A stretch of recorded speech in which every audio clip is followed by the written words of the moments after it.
Deposit insurance and credit guarantee corporation.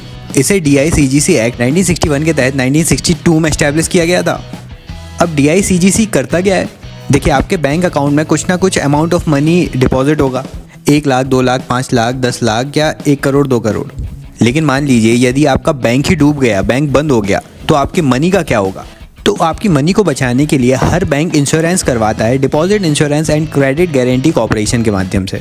वहाँ हर bank premium भी payment करता है, जिससे यदि वो बैंक डूबता है तो आपको 5 लाख तक का आपका जो डिपॉजिट है वो तो मिल जाएगा। 2 लाख जमा है तो 2 लाख मिलेगा, लेकिन 5 लाख से ज़्यादा जमा है, 20 करोड़ों में भी जमा है, तो भी सिर्फ 5 लाख ही वापस होगा आपको।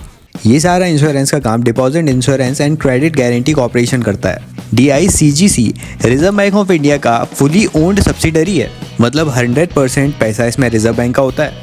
मिनिस्ट्री ऑफ फाइनेंस के अंतर्गत आता है ये। एक तो ये जितने भी डिपॉजिटर्स हैं उनके फंड्स को प्रोटेक्ट करता है 5 लाख तक, और पब्लिक का कॉन्फिडेंस जो बैंक में है उसे भी मेंटेन करके रखता है इसके थ्रू।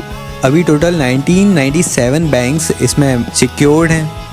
DICGC प्राइवेट, पब्लिक और फॉरेन बैंक्स, ये सभी प्रकार के शेड्यूल कॉमर्शियल बैंक्स को इंश्योरेंस प्रोवाइड करता है। साथ ही RRB regional rural banks, local area banks, foreign banks जो इंडिया में ऑपरेट कर रहे हैं, तथा कोऑपरेटिव बैंक्स, इन सभी को इंश्योर करता है। लेकिन इसके अंतर्गत प्राइमरी कोऑपरेटिव सोसाइटीज़ का जो पैसा है उसे शामिल नहीं किया जाता। मतलब सहकारी समिति जो है वो इस पे शामिल नहीं होती, बल्कि इनमें saving account, fixed deposit, current account, recurring deposit, ये सभी शामिल होते हैं। इनके अलावा कौन कौन सी चीज़ें शामिल नहीं होती, तो फॉरेन गवर्नमेंट के जो डिपॉजिट हैं, सेंट्रल या स्टेट गवर्नमेंट के जो डिपॉजिट या संचित निधियां हैं, साथ ही जो इंटर बैंक डिपॉजिट हैं, जो बैंक्स आपस में एक दूसरे के पास पैसा रखते हैं, इन सभी मनी को भी ये इंश्योरेंस प्रोवाइड नहीं करता है। मतलब गवर्नमेंट के पैसे को इंश्योरेंस नहीं दे रहा है, बाकी बैंक्स के पैसे को दे रहा है।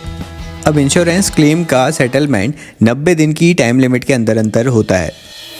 तो आपका पैसा आपके बैंक्स में 5 लाख रुपए तक का सेफ है deposit insurance and credit guarantee corporation के कारण।